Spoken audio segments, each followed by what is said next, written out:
গণেশ পাগল আসরে উঠে বলল কি, আজকের কবি গান আমি গাবো।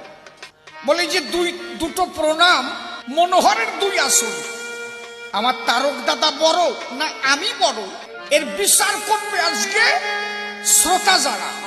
আচ্ছা, আমি লেংটি পরা, আমার জামা কাপড়ও পরা নাই, আমি লেংটি পরা, আমার মা নাই, বাবা নাই, ভাই নাই, বন্ধু নাই, সল নাই, মাইয়ে নাই, বউ নাই, নাই তো নাই, আমার কেউ নাই।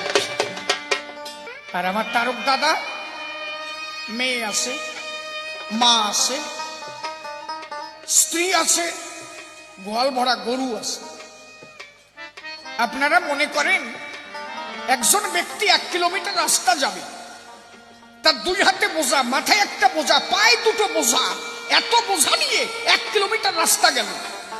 আর একজন লোক তার বোঝা নাই, প্যান জামাও নাই, সে ক্যালকালায় 1 কিলোমিটার রাস্তা গেল। আচ্ছা বলো, এই দুটো মানুষের মধ্যে শ্রেষ্ঠ কি হবে?